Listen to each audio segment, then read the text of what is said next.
열왕기하 7장 1절로부터 8절입니다.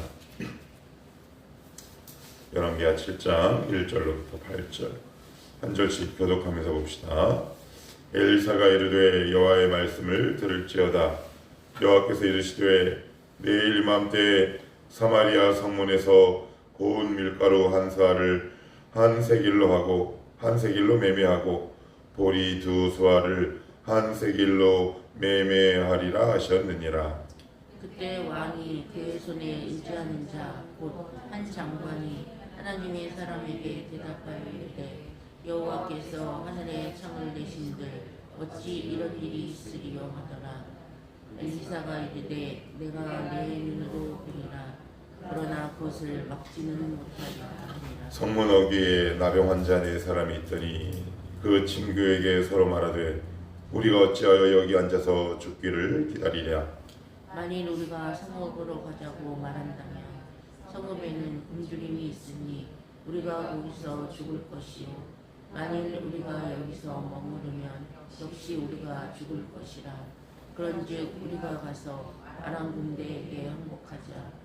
그들이 우리를 살려주면 살 것이요 우리를 죽이면 죽일 것이라 하고 아람 진으로 가려 하여 해 질 무렵에 일어나 아람 진영 끝에 이르러 본즉 그곳에 한 사람도 없으니 이는 주께서 아람 군대로 병거 소리와 말 소리와 큰 군대 소리를 듣게 하셨으므로 아람 사람이 서로 말하기를 이스라엘 왕이 우리를 치려하여 헷 사람의 왕들과 애국 왕들에게 값을 주고 그들을 우리에게 오게 하였다 하고 해질 무렵에 일어나서 도망하되 그 장막과 말과 나귀를 버리고 진영을 그대로 두고 목숨을 위하여 도망하였습니다. 그 나병 환자들이 진영 끝에 이르자 한 장막에 들어가서 먹고 마시고 거기서 은과 금과 의복을 가지고 가서 감추고 다시 와서 다른 장막에 들어가 거기서도 가지고 가서 감추니라. 아멘. 엘리사의 사역 마지막 즈음에 북이스라엘 수도 사마리아가 베나닷에 의해서 포위를 당했습니다. 어떤 일이 생기느냐? 나귀 머리 하나에 은 80이라 그랬어요. 은 한 세겔은 그 당시 보통 노동자의 4일치 임금에 해당되니 은 80세겔이면 짧게는 1년 반, 그건 2년치 봉급. 지금 우리나라로 굳이 환산을 해보면 약 5천 정도. 뭐가요? 나귀머리 하나가. 나귀머리는 먹는다 그랬나요? 못 먹는다 그랬나요? 먹지 못하는 거다. 레위기, 신명기 이렇게 쭉 모세오경에 나옵니다. 너무 비참하죠. 아들을 서로 잡아먹는 참 비참한 상황 가운데 이르게 됩니다. 그런데 의외로 예수 믿으면서 이런 가정이 의외로 많다는 사실입니다. 그 안에 은혜가 없어서, 말씀이 없어서, 식구와 식구가, 사람과 사람이, 영혼과 영혼이 끊임없이 충돌하고 싸우고 화목하지 못하고 평화하지 못하고 그런 가정이 너무 많아요. 너무 많아요. 참 안타까웠어요. 하나님이 되게 불쌍했나 봐요. 그런 사마리아가 너무 불쌍했지요. 여긴 뭐 그런 말씀은 없어요. 하나님이 그 사마리아 성을 보고 긍휼히 여겨 이르시되 이런 말씀은 없는데 긍휼히 여기셨던 것 같아요. 우리가 너무 불쌍하셨던 것 같아요. 저대로 놔두면 죽을 거 뻔하니까 뭐라고 말씀하시냐. 1절에 엘리사가 이르되 여호와의 말씀을 들을지어다. 여호와께서 이르시되 내일 이맘때 사마리아 성문에서 고운 밀가루 한 스아를 한 세겔로 매매하고 보리 두 스아를 한 세겔로 매매하리라 하셨느니라. 고운 밀가루 한 스아 약 한 18리터 정도 된다 그래요. 평소 가격, 그러니까 그 전에 있던 거에는 약 5분의 1로 떨어졌어요.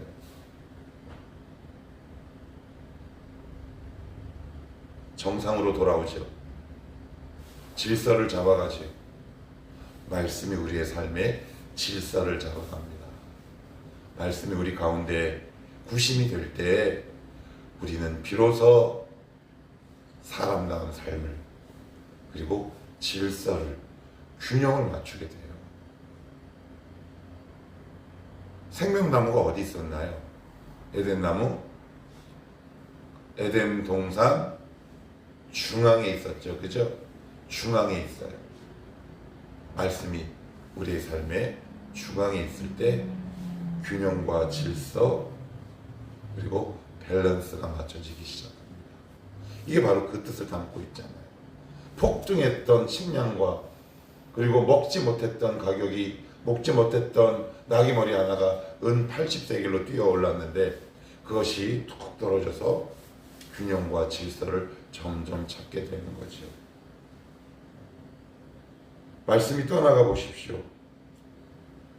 그러니까 이들이 이 인플레이션을 해결하기 위해서 어떤 노력을 했나요?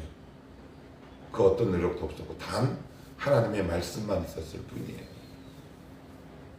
신앙이란 이런 것 같아요. 우리가 죽을 때까지 평생 말씀을 내 심령 가운데 얼마나 가까이 근접하느냐, 그 싸움이지 싶습니다. 어떤 사람은 저 문 밖에 두는 사람이 있고요. 어떤 사람은 귓등으로도 안 듣는 사람이 있고요. 어떤 사람은 이렇게 들을락 말락 하는 사람이 있어요. 하나님의 말씀이 여러분의 심장에 있기를 축복합니다. 그래야 우리의 삶이 균형과 질서를 회복합니다. 단순히 먹고 사는 문제가 아니었음을 우리는 압니다. 지혜로운 사람은 이게 단순히 먹고 사는 문제가 아니었구나 라는 걸 빨리 캐치하는 사람입니다. 그래서 우선순위를 확실하게 두는 사람이죠. 이건 내가 먹고 사는 문제가 아니었어. 말씀을 나의 중앙에 두는 사람, 내 인생의 중앙에 둘 줄 아는 영민하고 명철한 사람, 그 인생이 지혜로운 사람이에요. 이걸 모르면 평생 먹거리 찾아다니다가 죽습니다. 그 문제가 아니었음을 나중에 알게 되죠. 언제? 죽기 직전에. 그러면 너무 인생이 소모되고 허비되고 하잖아요. 그리스도인이 날마다 점검해야 할 것, 하나님의 말씀이 내 인생의 중앙에 있느니까, 이걸 날마다 확인하는 것. 그랬더니 어떻게 돼요? 사마리아에 있는 먹거리가 해결되기 시작하잖아요. 정상화가 진행되잖아요. 근데 이걸 모르면 평생 힘든 삶 사는 거죠. 이제 엘리사를 통해서 뭐라고 말씀하세요? 내일이래요. 언젠가라고 얘기하지 않아요. 내일 이럽니다.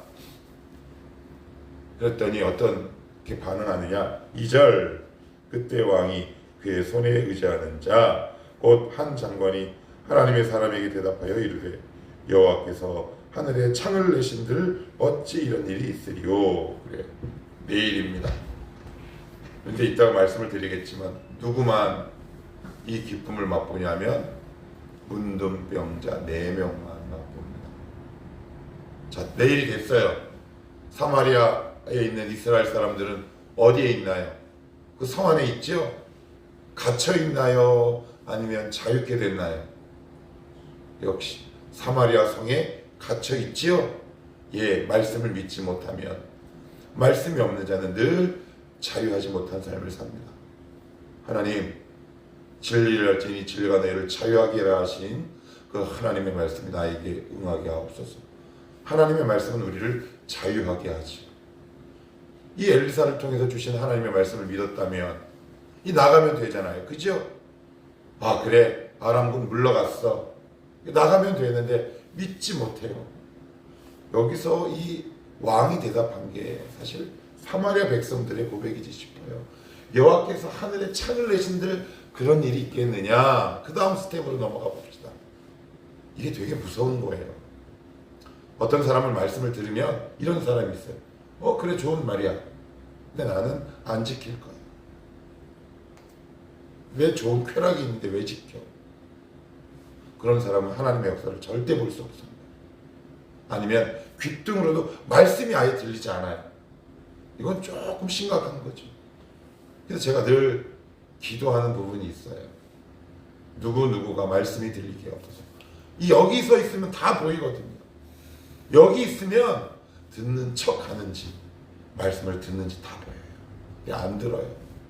안 듣습니다. 안 들어요. 말씀이 아예 안 들리는 사람이. 어떤 사람은 나 지킬 마음 없어. 그걸 어떤 사람은 씨름하는 사람이고, 어떤 사람은 그래 지키자. 그래서 우리 청아람 식구들은 최소한 이랬으면 좋겠어요. 이렇게 하나님 앞에 반응하지 않았으면 좋겠어요. 나 들리는데 안 지킬 거야. 이렇게는 안 했으면 좋겠어요. 그거 고생하는 길이에요. 최소한 하나님 말씀이 들렸는데 잘 안 돼요. 좀 도와주시면 안 돼요? 이 좀 아픈 척이라도 하면 좋지 않겠습니까? 그런데 꿈쩍도 안 하지. 참 안타까워요. 그러면 어떤 일이 생기느냐? 그랬더니 엘리사가 바로 이렇게 선포합니다. 엘리사가 이르되 내가 내 눈으로 보리라. 그러나 그것을 먹지는 못하리라 하니라. 샌프란시스코 해안가 약 2.4km 떨어진 곳에 영화 더 록의 소재가 되었던 알카트레스 교도소가 있답니다. 한때는 미국에서 흉악범만 수용하는 아주 악명 높은 수용소였어요. 2.3km밖에 해안가로부터 떨어져 있지 않지만 워낙 물결이 세서 이 교도소를 탈출하는 사람은 아무도 없었는데, 근데 여기에는 유명한 독방이 있습니다. 그 독방은 어디냐? 샌프란시스코 베이, 즉 샌프란시스코의 화려한 도시가 보이는 곳에 독방을 마련합니다. 그러니까 쇠창 틈으로 샌프란시스코의 그 해변가 화려한 도시가 보여요. 근데 갈 수 없어요. 이거는요, 2번 죽이는 겁니다. 우리가 언제 가장 답답한 줄 아세요? 눈에 보이는데 손에 못 쥘 때예요. 저의 삶을 한번 어제 말씀을 보면서 쭉 추적해봤어요. 그러니까 이런 자세가 너무 많은 거예요. 말씀을 믿지 않는데 믿음 좋은 사람이 가지고 있는 것은 너무 부러워.